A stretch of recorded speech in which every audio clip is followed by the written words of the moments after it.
Second one, I wrote down it's from Anonymous. If you guys write questions in the Google Forms, I'll just assume you want some kind of anonymity.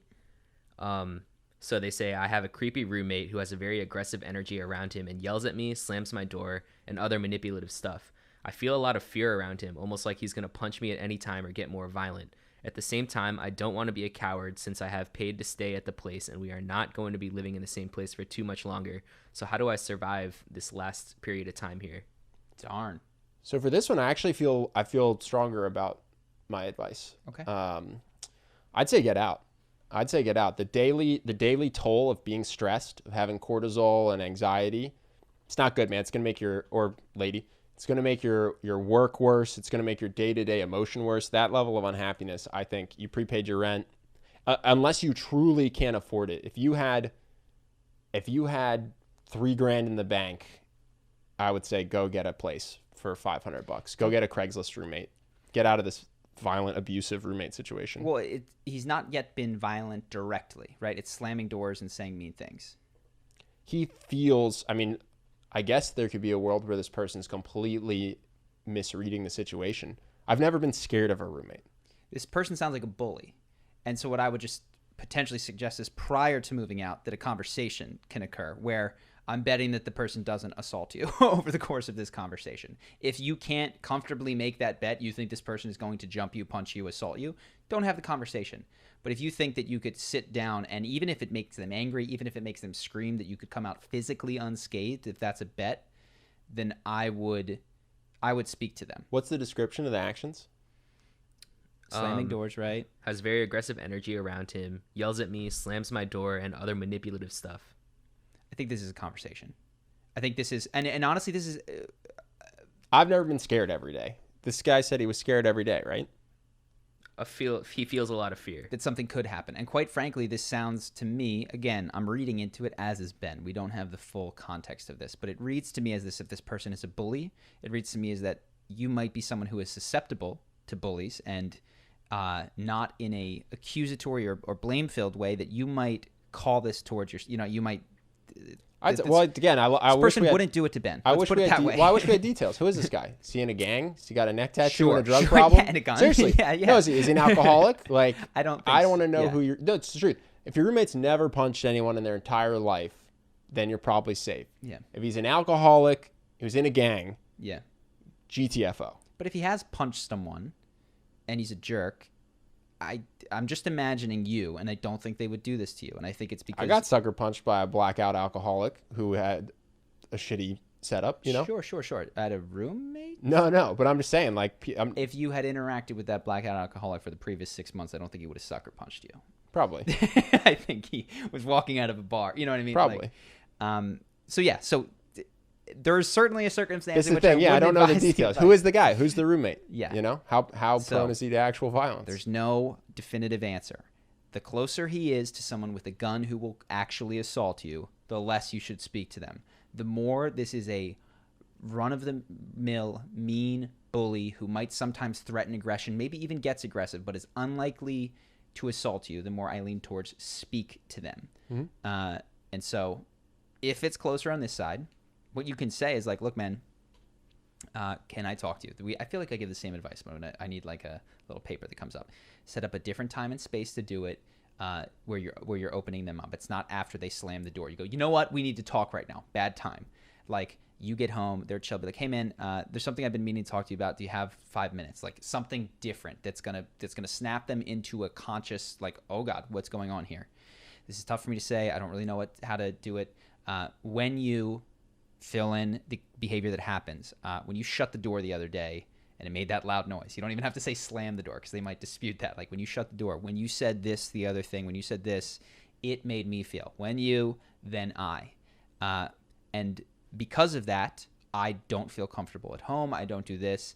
And I've been considering leaving. But I don't want to feel this way. I don't want to have this kind of relationship with you. And I wanted to talk to you about it in the hopes that we can work it out so that this doesn't happen and I don't wind up getting a different place. One, because it's expensive, and two, it's because I don't want to walk around the world feeling like I can't be in the same physical space as you. And then allow that to sort of unfold. And again, you're not telling them that they're bad.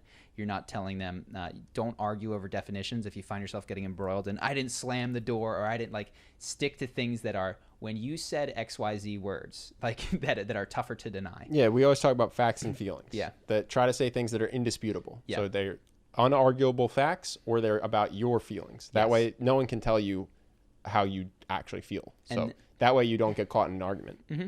And what you're asking for is, some people are like, they have this discussion to make the other person wrong. What you're not interested in that. What you're interested in is behavior change. So can we please not do that anymore? You know, like, can you not say things of this particular nature? When you leave this room, will you not shut the door so loudly? You know, all of this kind of stuff. And I would recommend that. And if it doesn't happen, then to Ben's point, if you're living with someone who is uncontrollably mean, angry, and violent, yes, sooner than later, it's oftentimes worth the money to leave that sort of an environment.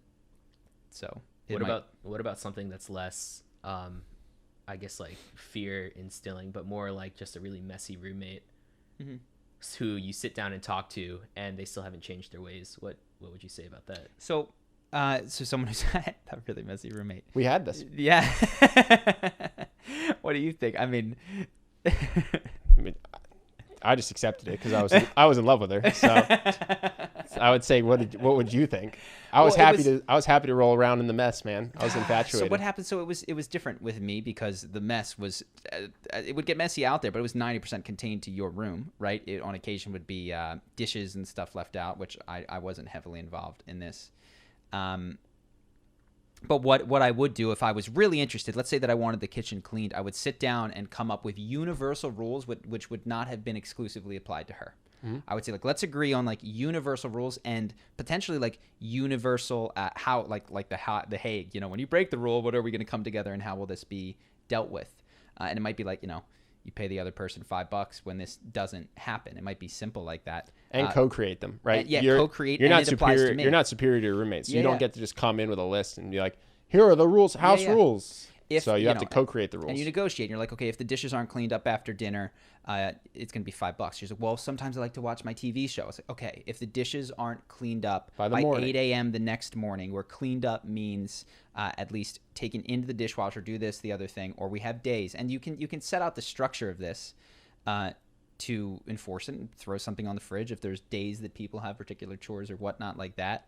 But the co-creation would be the biggest part of it. And like, yeah, I think that's what might be missing, is when you talk to someone, What if they and just go, say, yeah, I'm going to change. What if they just say no, though? How could Henry get you to do it? I pay most of the rent. So Not a huge portion, right? It's fairly even. What if it were 50-50? Henry goes, fine, I'll pay 50-50. I wouldn't take it. Exactly. So what could Henry do? What can Henry do? He doesn't want to pay 50-50. Let's say he did, though. Let's Okay. say he did, seriously. It's okay. Because sometimes you can't get someone to come to the bargaining table. I have an assistant who cleans up far more than him. It's just not what's happening in our house. You know what I mean? Like, in our house, if we were to actually go to the bargaining table and be like, okay, my assistant will only clean my area. Like, if he wanted me to be cleaner, he would be ignoring the fact that my assistant, who I pay, cleans a lot of his stuff as well, you know? So it would have to have been a different situation in our lives. Maybe. I mean, I think to Justin's point, not everyone's going to want to come to the table, though. I think we should talk about clean. No, man, get off my back. Well, I want to set house rules. No, I'm good. Yeah. Like, how do you get that person to want to engage you on this? How do you get that person to want to engage you? I think you determine what common space is. And if it's evenly paid. Here's the thing. Me and Henry don't evenly pay. The space isn't common, you know? Like, the kitchen is it's an uneven relationship. But so a messy tougher. person might not mind a mess, right? So let's say me and you pay 50-50 rent. Okay. You come in, you say, hey, man, you got to clean the dishes. And in return, I'll clean the dishes. I go, nah, let's just let them sit. Let's just let them sit.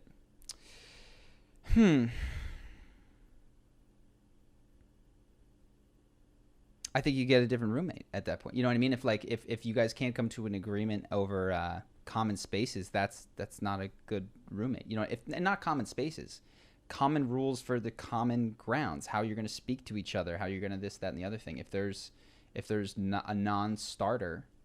I also think that there's a realm where, unfortunately, people aren't perfect. And you got to decide what battles you want to fight. Sure. That's what I think. And so, like, I think if you're really close to someone and you love living with them and they do something that bothers you, you got to decide, is this the hill I'm going to die on? Because you could say, okay, I'm going to find a different roommate. You could also say, okay, my roommate's messy. It's not ideal, but on the whole, net positive, and I like living with them. So I will do a disproportionate amount of the dishes, and I'll do it without resentment because I'm accepting it. I'm accepting that this is who this person is, and they're going to make me laugh 10 times a day, and they're going to piss me off with dirty dishes 4 times a week. And I accept that bargain. You know what I mean? And I think that's a good point because I was like, oh, just move out. But what you're saying is, no, take the power over the situation and go, this is me and you, man. We don't think the other one's perfect. We're not perfect friends. We also don't live in the same apartment. You know what I mean? No, but there are things that we do that the other person doesn't like, but we don't go straight to cutting the person out. But what I think we did do at some level, and it wasn't because of dirtiness, it was because of our ex-girlfriends. But what we said was, what I said is, here's a non-negotiable thing for common space. My girlfriend's going to be there. And you said, well, here's a non-negotiable thing for my common space. My girlfriend's going to be there. And we said, sounds like we need 2 different apartments. You know what I mean? Sure, but I'm sure there's tons of things along the way that we didn't like. Yes. And dishes probably fall into that category, which is like, this isn't important enough. Yeah. So that's all I'm saying. That's all I'm saying. You went straight to get a new roommate, and I'm saying I actually think there's a world where you just accept people's net positive with flaws, and you go, all right, my roommate's gonna suck at cleaning dishes, and I can't make him change because he doesn't care and he doesn't want to engage. I think your advice is a fine course of action, but I think a lot of people will pursue it and then find the person's not receptive. Yeah, you're right. And I was thinking more along the lines of this person who was displaying behavior that was more akin to the first guy. Well, no, but I'm saying to Justin's point, people have roommates that are messy, and they're not going to want to come and negotiate a UN settlement over it. You know, they're just going to go. Is this you, by the way, Justin? No, I just thought it would be more okay. Yeah, like I think it is. Yeah. You know, I think it is, and I think that if the person's dishes make you not want to live with them, that's a great opportunity to get a new roommate. If you find yourself frustrated, but you don't want to do that because you like the person a lot, I'm just here to tell you that's okay. Yeah. Like, you don't have to feel like you're supposed to cut them out. Yeah. What you don't want to do is feel stuck. And you feel stuck when you feel like somebody else has the power in the situation, which is where you're in a situation where you feel like you need them to pay the rent or to be your friend or to do something else. And you also need them to change. And in that sort of situation, you don't have any power, right? Because now they have all the power. They have the bargaining chip of the rent, and they have the ability to change or not change. And what you're saying is get to the point where you've decided that you're willing to give one of those things up, weirdly enough, taking the power back. Yeah. So if you go, you know what? I don't care if you change. Like, now I'm comfortable. Or you go, you know what? I don't care if you move out and I have to pay the entirety of the rent. Now you feel more comfortable in that circumstance. Yeah. Cool. All right. Anything else? Yep. The last one is also from